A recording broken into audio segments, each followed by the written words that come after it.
Hello, welcome to footer fit candy guys. I am Shivani. आज हम जा रहे हैं बहुत ही इंटरेस्टिंग जगह पे, जो कि छत्रपति शिवाजी महाराज जो है उनके रिलेटेड है। उनके जो एम्पायर था, उनके जो मावड़े थे, जो हम महाराष्ट्र में उनको मावड़े कह के बुलाते हैं, उनकी एक स्टोरी है। वो एक जगह है जहाँ पे ये स्टोरी हुई थी, वहाँ पे हम जा रहे हैं। अगर आप महाराष्ट्र के हैं, अगर आप छत्रपति शिवाजी महाराज को बहुत दिल से मानते हैं, तो आपको ये वीडियो ज़रूर देखना चाहिएगा। एंड अगर नहीं है तो उनके बारे में जानने के लिए ये वीडियो मैं आपको रिक्वेस्ट करूँगी कि आप लास्ट तक देखिए।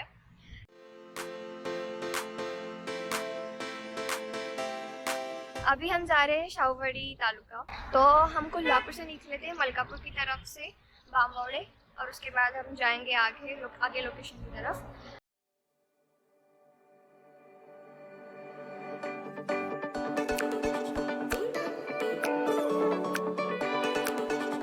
तो हम अभी पहुंच गए हैं। यहाँ पे आपको बोर्ड दिख रहा होगा, पावनखिंडी। यस, फाइनली बहुत सारा लंबा रास्ता काट के हम पहुंच गए।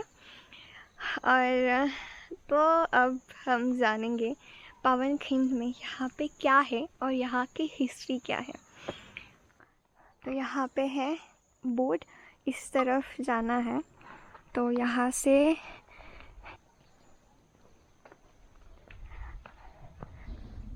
This has so much proud. यहाँ पे दिख रहा है ना आपको, बाजी प्रभु देशपांडे पावनखिंड। और यहाँ पे उनका छोटा सा वो कैसे दिखते थे पिक्चर है। तो गाइज, ये स्टोरी है हमारे छत्रपति शिवाजी महाराज, उनके जो सेनापति थे बाजी प्रभु देशपांडे, उनके रिलेटेड है। तो हम अभी जो पावनखिंड में जाते जाते मैं आपको उसकी स्टोरी सुनाती हूँ। तो लेट्स गो।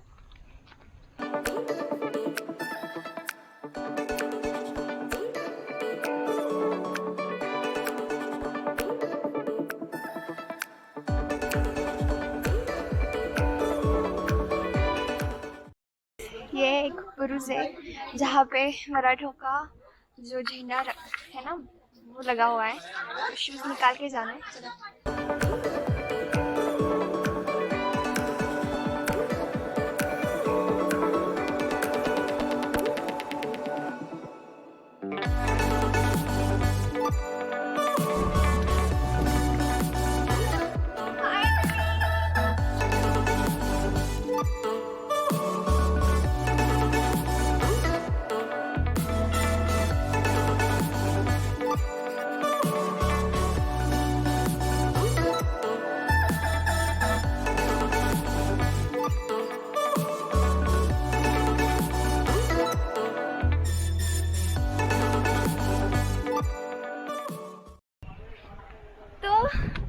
ये एक बुरुज है। ये वीर शिवाकाशीद बाजी प्रभु देशपांडे इनके स्मरणार्थ ये बनाया हुआ है। इसके बैकग्राउंड में एक बहुत ही बड़ा स्टोरी है। तो एक्चुअली जो पावनखिंड की तरफ हम जा रहे हैं, तो हमें यहाँ नीचे से जाना है। ये स्टेप्स है, और ये दो पहाड़ है ना, उनके बीच में वो घोड़खिंड उसका पहले नाम था। We are very lucky guys कि हमारे पूर्वज है ना शिवाजी महाराज, और उनके जो भी मावड़े थे, हम उनके ब्लड की तरफ से है। इसलिए we are very proud, we are very lucky that अगर शिवाजी महाराज नहीं होते तो शायद महाराष्ट्र का नक्शा अब कुछ अलग ही होता। इसलिए I am very very very thankful to Shivaji Maharaj and उनके जो भी मावड़ा थे, एक एक उनका जो भी मावड़ा था। I am very proud of them and I feel very lucky to I have born in Maharashtra, not rather in Maharashtra, in India, Bharat जो हमारा हिंदुस्तान है। And everybody should proud feel. जो वहाँ के हर एक स्टेट के कोई ना कोई राजा होते हैं, उनकी वजह से आज हम यहाँ तक है। So that's what we should proud that. And आप जहाँ भी घूमने के लिए जाइए ना, ऐसी जगह पे जाना मत भूलिएगा। It's very very very good thing that things are we can see that, because after some days मुझे नहीं लगता कि हमें ये सब देखने के लिए मिलेगा, because there are so many reasons, you know, nature as well as other things, human made mistakes because of that. हाँ, तो अभी हम जा रहे पावन खिंड की तरफ. वहाँ पे एक वाटरफॉल भी है. एंड तो जाते जाते मैं आपको पावन खिंड की स्टोरी बताती हूँ. ये स्टोरी है 1660 की. तो 1660 के प्रीवियस ईयर में यानी कि 1659 में अफजल खान का कत्ल हुआ था. ये स्टोरी तो आपको पता ही होगी. अगर पता नहीं तो कोई बात नहीं, किसी और वीडियो में ये एक्सप्लेन कर दूंगी. तो 1659 में क्या हुआ, जैसे ही अफजल खान का कत्ल हुआ, वैसे ही आदिल शाह की सेना को बहुत बुरी तरह से मराठा मामलों से हार का सामना करना पड़ा था. उसके बाद शिवाजी राजे ने अपनी सेना को आदिल शाह सल्तनत में भेज दिया था. ये न्यूज़ और ये दोनों न्यूज़ विजापुर में पहुंच जाती है. इस वजह से विजापुर का बादशाह बेचैन था और यहाँ पर राज्य रुकने का नाम ही नहीं ले रहे थे. जैसे ही आदिल शाह की सेना विजापुर लौट गई, उसके बाद ठीक 18 दिनों में पन्हाड़ा किले पर शिवाजी राजे ने अपना वर्चस्व स्थापित कर दिया. इस वजह से विजापुर के बादशाह ने सोच लिया था कि वो शिवाजी राजे से बदला जरूर लेंगे. इस वजह से विजापुर के बादशाह ने कर्नूल का सरदार सिद्दी जोहर के साथ 20,000 की घोड़दौड़ और 40,000 की फौज के साथ शिवाजी राजे के पीछे भेज दिया. उस वक्त शिवाजी राजे मिरज की मुहिम पर थे. जैसे ही उनको पता चला, शिवाजी राजे ने मिरज की मुहिम को जल्दी से पूरा करके वो पन्हाड़ा किले पर पहुंच गए. जैसे ही राजा पन्हाड़ा किले पर पहुंच गए, उन्होंने पूरे किले को सुरक्षित कर दिया था. दिन पे दिन चलते गए, सिद्दी जोहर की सेना पन्हाड़ा किले तक पहुंच गई थी. और थोड़े दिनों के बाद उन्होंने सिद्दी जोहर ने पूरे पन्हाड़ा को घेर लिया था. जैसे जैसे दिन आगे बढ़ते गए, सिद्दी का घेरा स्ट्रांग होता गया. आगे आगे तो इतना स्ट्रांग हुआ कि किले के ऊपर राशन पानी को भेजना भी बंद कर दिया गया था.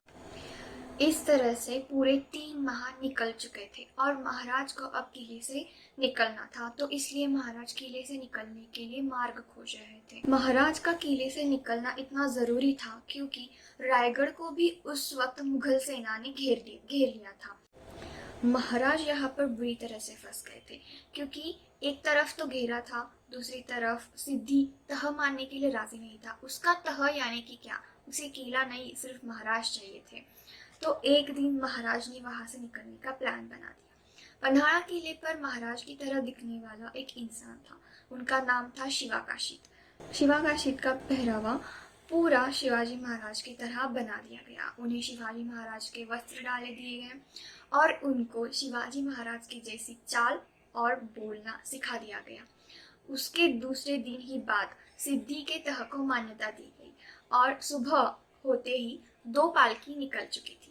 उसमें एक पालकी में थे शिवा काशिद और दूसरी पालकी में थे शिवाजी महाराज. शिवा काशिद तो हुबहू महाराज की तरह दिखते थे, इसलिए उनको पहचानना थोड़ा मुश्किल काम था. और तो दूसरे दिन सुबह पहले महाराज की पालकी निकल गई, उसके साथ ही साथ उनके 600 की सेना थी. और उसके बाद थोड़ी देर के बाद शिवा काशिद की पालकी भी निकल गई.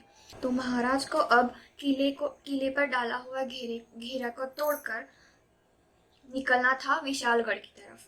तो किले को इस टाइम पे थोड़ा किले का घेरा तोड़ना थोड़ा आसान था क्योंकि जैसे ही सिद्दी जोहर को पता चला कि शिवाजी महाराज तह के लिए उन्होंने मान्यता दी गई है, तो उसने जो घेरा डाला हुआ था वो थोड़ा सा ढीला पड़ गया था. तो उसके बीच में से शिवाजी महाराज को निकल के जाना था. तो जैसे जैसे महाराज आगे बढ़ते गए, उस टाइम पे उन्हें पता चला कि शिवा काशिद को पकड़ लिया गया है सिद्दी जोहर ने.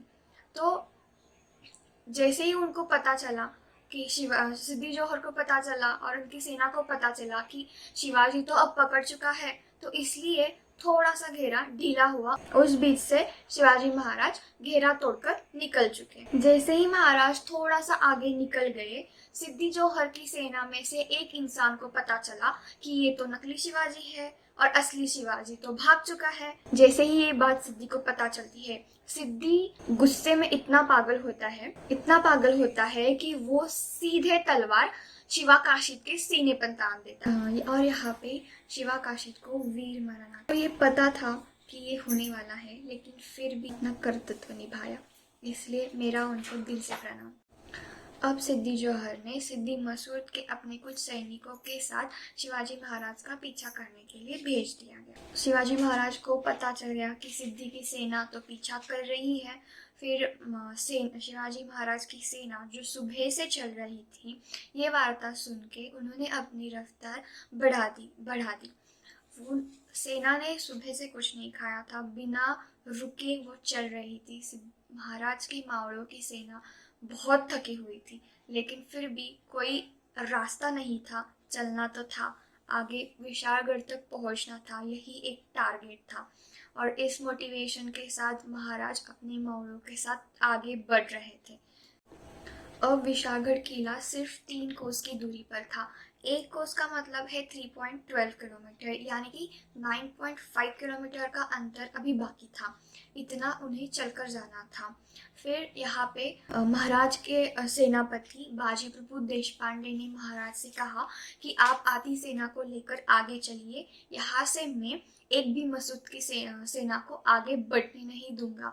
बाजी प्रभु की इस बात से महाराज सहमत नहीं थे, क्योंकि मसूद की सेना इतनी ज्यादा थी कि मावड़ों के सामने उनका आंकड़ा बहुत ही ज्यादा था और उनको रोकना यहाँ पे बहुत मुश्किल काम था। इसलिए महाराज राजी नहीं थे, लेकिन बाजी प्रभु ने उनको आग्रह किया, इसलिए महाराज को ये मानकर आगे आधी सेना को लेकर आगे जाना पड़ा। और ये जगह वही है जहाँ पर हम अब यहाँ पर आए हैं, यही है घोड़किंड।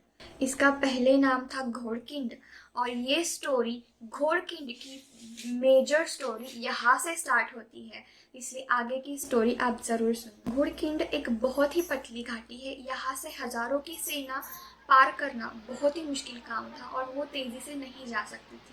और यही एक सह्याद्री का मार्ग था जो बाजी प्रभु को और महाराज को सुरक्षित लग रहा था, इसलिए ये मार्ग चुना।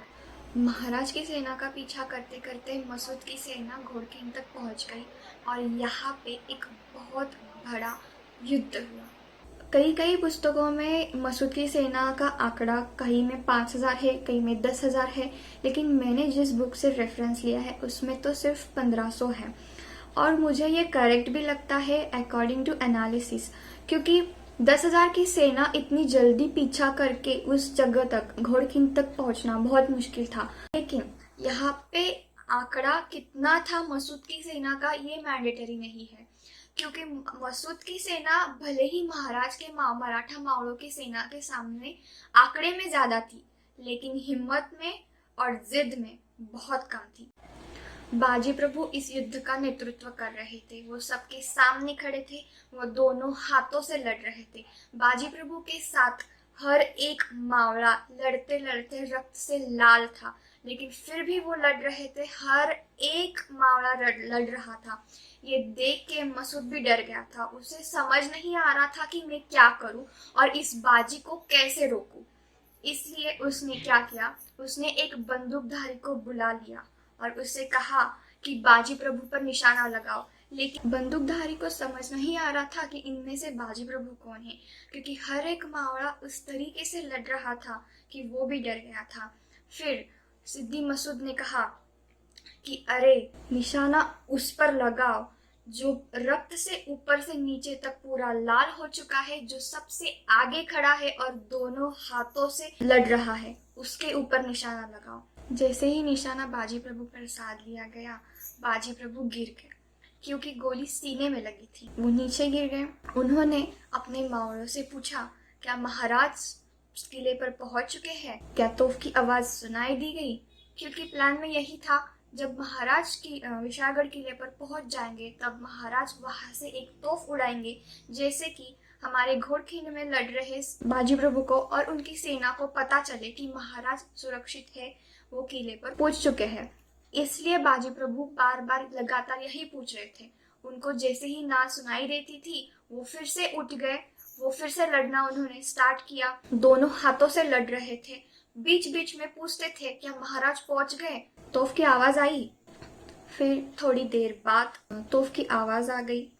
बाजी प्रभु के कान पर जैसे ही तोफ की आवाज आ गई, बाजी प्रभु गिर गए। जैसे ही बाजी प्रभु नीचे गिरे, उनकी आंखों में एक समाधान की लहर दिख रही थी कि महाराज अब सुरक्षित है, वो किले पर पहुंच चुके हैं। उन्होंने जो अपना वचन निभाया और उन्होंने अपने प्राण यही घोड़खिंड पर छोड़ दिए।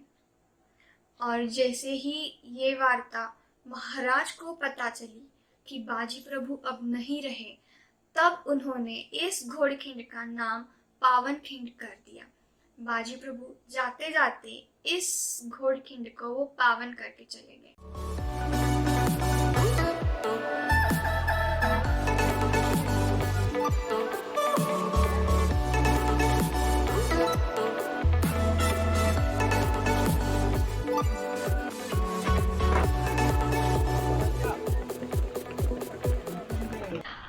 ओके गाइज, यहाँ पे हमारा पावनखिंड का सफ़र यहीं पे ख़त्म होता है। आपको स्टोरी कैसी लगी वो आप मुझे कमेंट बॉक्स में बता दीजिएगा। अगर आपको ये वीडियो पसंद आया तो वीडियो को लाइक कीजिए।